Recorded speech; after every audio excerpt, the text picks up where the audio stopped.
अस्सलाम वालेकुम व्यूवर्स। आज हम बनाते हैं Lahori fried fish. Lahori fish बनाने के लिए सबसे पहले मैं लूँगा बेसन। तकरीबन 1 किलो फ़िश मैं अभी आपको फ़िश दिखाता हूँ। ये 1 किलो फ़िश है। इसके लिए मुझे चाहिए होगा 200 ग्राम बेसन। आप बेशक मेजरमेंट कर लें, मैं ऐसे डायरेक्ट चम्मच के साथ मुझे आइडिया है, तो इतना सा डाल के थोड़ा सा इसमें मज़ीद डाल लेता हूँ, बस इतना काफ़ी है।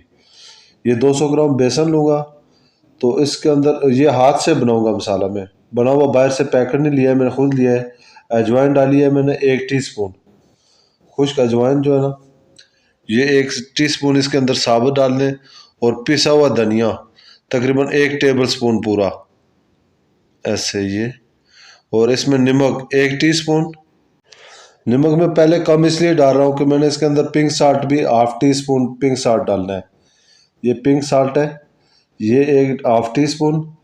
और हल्दी, हल्दी भी मैंने इसके अंदर 1 टीस्पून डाला है। और दड़ा मिर्च, आपके पास तेज़ वाली अगर दड़ा मिर्च है तो वो उसके अंदर 1 टेबल स्पून डाल दें। और सिरका, मैं सिरका 1 कप के साथ डाल रहा हूँ, यानी कि 4 टेबल स्पून, ताकि इसकी जो स्मेल है वो भी ख़त्म हो जाएगी और ये ऑब्ज़र्व बहुत जल्दी करेगा मसाले को। तो इसके अंदर मैं कलर डालता हूँ, येलो कलर मेरे पास वो लिक्विड में है। तो आप इसके अंदर वो एक इसका वो जो ढक्कन भर के डाल दें। तो ऑयल भी इसी के अंदर मैं शामिल करूँगा।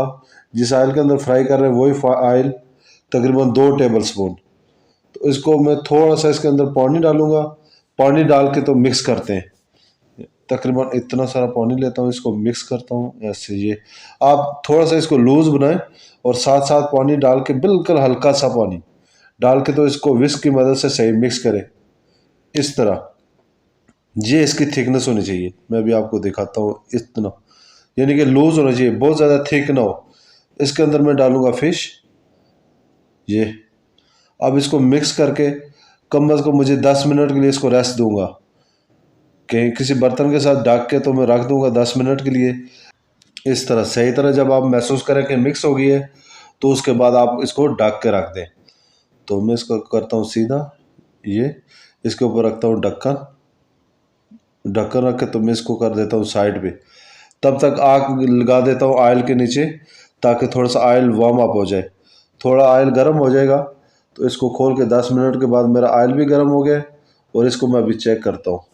थोड़ा सा मैं इस ऑयल के अंदर पहले बेसन का जो ना, एक ज़रा सा वो बेसन डाल के मैं चेक करता हूँ कि ऑयल गर्म है या नहीं। आप किसी स्कीवर के साथ भी चेक कर सकते हैं, या इस तरह डाल के थोड़ा सा आप चेक कर लें।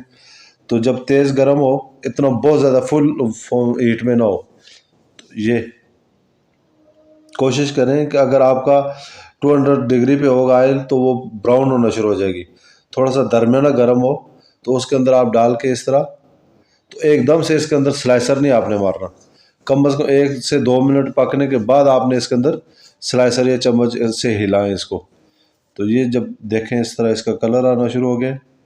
ये सबसे आसान रेसिपी है और घर में आप इजीली बना सकते हैं, इसके लिए कोई परेशानी की बात नहीं है। थोड़ा सा एहतियात के साथ इतना सा कलर आएगा। आपने फुल डन नहीं करना है, हमने इसको 2 बार फ्राई करना है। इसलिए मैंने थोड़ा सा इसको मैं दिखाता हूँ, 1 सेकंड सामने करता हूँ। इतना कलर आए, यानी कि इसके अंदर आधी कच्ची होनी चाहिए, 3 हिस्से पक जाए और 1 हिस्सा कच्चा रहना चाहिए।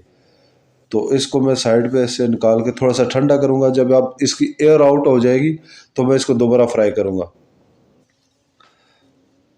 ये ये एक दफ़ा सारी निकालने के बाद मैं इसी ऑयल के अंदर दूसरा राउंड लगाता हूँ और फिश फ्राई करता हूँ। 1 मिनट, ये देख लें आप, थोड़ा सा ऑयल के अंदर जब वो निकालते हैं तो ठंडा हो जाता है। उससे पहले ये इस तरीके के साथ ठंडे तेल के अंदर आपने फ़िश नहीं डालनी। ये कोशिश करें कि तेल ठंडा ना हो, दरमियाना गर्म भी ना हो, बल्कि थोड़ा सा ज़्यादा होना चाहिए। तो इसको तकरीबन पकते हुए 6 से 7 मिनट लगेंगे। मैं इसको डालता हूँ प्लेट में। तो इसमें जब दूसरा पूर मैंने डाला है वो स्ट्रेनर पे निकालूंगा। और जो प्लेट में मैंने पहले से फ्राई की हुई है वो अब ठंडी हो चुकी है, उसको दूसरे राउंड के लिए मैं फिर दोबारा फ्राई करूँगा। दोबारा दूसरे राउंड में जाके मेरी वो फुल फ्राई होगी और उससे थोड़ी सी वो क्रिस्पी भी बनेगी। अगर आप सिंगल कोट फ्राई करेंगे तो उससे वो बहुत ज़्यादा से सौगी सौगी और नरम हो रहेगी। तो अभी ये मेरा ऑयल 1 मिनट में इसको देखता हूँ सही गर्म हो जाए। तब तक मैं बात करता, तब तक ये सही गर्म हो जाएगा। तकरीबन 1 मिनट ऑयल को रेस्ट दे के फिर ये इस तरीके के साथ सारी डाल दें। अभी थोड़ा सा मैं आपको जूम करके इसका जोश दिखाता हूँ। थोड़ा सा जूम कीजिएगा प्लीज़, ये देख लें। अब इसका जोश चेक करें आप, इतनी ज़बरदस्त यानी जोश मार रही है, उबल रही है कि इसका कलर जो है ना आपका, पहले आयल गर्म ना हो, आयल की बहुत एहतियात करें, आयल साफ़ हो और पहले बहुत ज़्यादा गर्म हो, तब इसका जाके गोल्डन कलर बनेगा। जब दोबारा फ्राई करेंगे उस टाइम इसका कलर इस तरीके से होना चाहिए। ये अब इसको स्टैंड करें, ये फुल फ्राई हो गई है। इस तरीके के साथ निकालता हूँ मैं। अब जो मैंने दोबारा फ्राई की थी वो भी प्लेट में मैंने निकाली हुई है, उसको भी एक राउंड लगाता हूँ।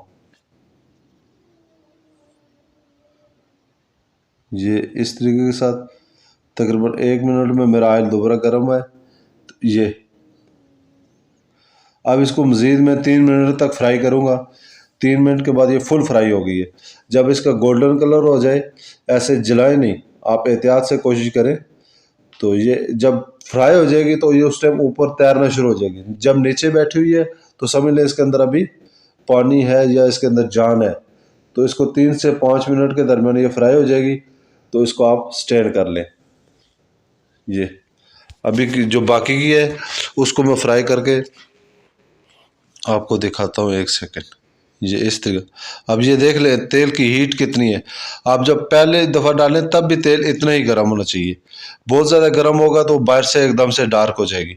और सबसे आसान रेसिपी है। अब मेरी फ़िश सारी ख़त्म हो गई है, तो ये जो मसाला बचा है इसको ज़ाया करने से बेहतर है मैं 2 आलू छील के तो वो इसके अंदर चिप्स बना लेता हूँ। अभी आप अगर ये मसाला कमर्शियल है तो फिर दूसरे दिन इस्तेमाल हो जाएगी, लेकिन घर के अंदर है तो ये मसाला ज़ाया हो जाएगा। बजाय इसके कि मैं 2 आलू साथ में काट के तो उसकी चिप्स बना लूँगा आपके सामने, इतनी ज़बरदस्त बन जाएंगी। तो मसाला भी ज़ाया नहीं होगा, यानी कि कोई भी चीज़ आप ज़ाया नहीं करें, उसको इस्तेमाल कर सकते हैं आप किसी भी तरीके के साथ। तो ये चिप्स के साथ, वो फ़िश के साथ फ़िश एंड चिप्स बन जाएगी। लाहौरी फ्राइड फ़िश के साथ चिप्स नहीं है, लेकिन आप घर के अंदर अगर इस्तेमाल कर रहे हैं तो बेशक आप। तो इसको मैं रखता हूँ साइड पे, साथ में चिप्स को करता हूँ मिक्स। 1 सेकंड, तब तक मेरा ऑयल गर्म होता है। ये उसी परात के अंदर मैंने डाली, उसी मसाले में, क्योंकि थोड़ा सा मेरा बेसन बच गया था तो उस बेसन के अंदर मैंने चिप्स डाल के ऐसे मिक्स कर दिए। ये मेरे पकोड़े नहीं बनेंगे, बस थोड़ा सा चिप्स के साथ टेस्ट आ जाएगा। तो एक तो इससे के साथ क्रिस्पी भी हो जाएंगी और मेरा माल ज़ाया होने से बेहतर है आप उसको यूज़ कर लें। तो इसको मैं करता हूँ मिक्स। मिक्स करने के बाद थोड़ा सा जूम करना प्लीज़। ये इस तरीके के साथ आप इसके अंदर सारी एक ही दफ़ा डाल के ये देख लें सारी परात खाली हो गई। बजाय मसाला ज़ाया करने के मैंने 2 आलू उसके अंदर डाले और साथ में चिप्स बन गई। अब फ़िश एंड चिप्स घर के अंदर बच्चे वैसे भी चिप्स पसंद करते हैं, तो बहुत ज़बरदस्त। ये देख लें। अब इसको मैं करता हूँ स्टैंड। 2 से 3 मिनट के अंदर मेरी चिप्स तैयार हो गई हैं। तो फ़िश के साथ मैंने पहले से बनाई हुई है चटनी, तो ये मिंट सॉस के साथ आप यूज़ करेंगे तो बहुत ज़बरदस्त। अब जो मैंने तीसरा पूर था इसको भी मैं 2 मिनट ऑयल गर्म होने के बाद डाल दूँगा, क्योंकि ये ऑयल अगर ठंडे के अंदर डालूँगा तो ये इस तरह क्रिस्प नहीं बनेगी। इसको क्रिस्प बनाने के लिए थोड़ा सा तेज़ गर्म ऑयल होना चाहिए। तो ये इस तरीके के साथ डाला है। डालने के बाद 2 मिनट के बाद मैं इसको निकाल दूँगा। तो तब तक मैं चलता हूँ साइड पे, ये आपको दिखाता हूँ। देख रहे कितना ज़बरदस्त, अब पूरा पीस अंदर से पका हुआ है। अभी ये कांटे के साथ मैं इसको चेक करता हूँ। एक कांटेदार है, थोड़ी सी एहतियात के साथ, बड़े कांटे वाली है राऊ। तो इसको मैं लेता हूँ सास। नहायत आसान रेसिपी के साथ। अगर आपको ये रेसिपी पसंद है तो चैनल को सब्सक्राइब करें, लाइक और शेयर करें, और इंशाल्लाह नई वीडियो के साथ आपके साथ हाज़िर होऊंगा। आपकी महबतों का बहुत बहुत शुक्रिया। और ख़ास करके मैं कमेंट सारे रीड करता हूँ और हर कमेंट का जवाब भी देता हूँ। बहुत शुक्रिया। अल्लाह हाफिज़।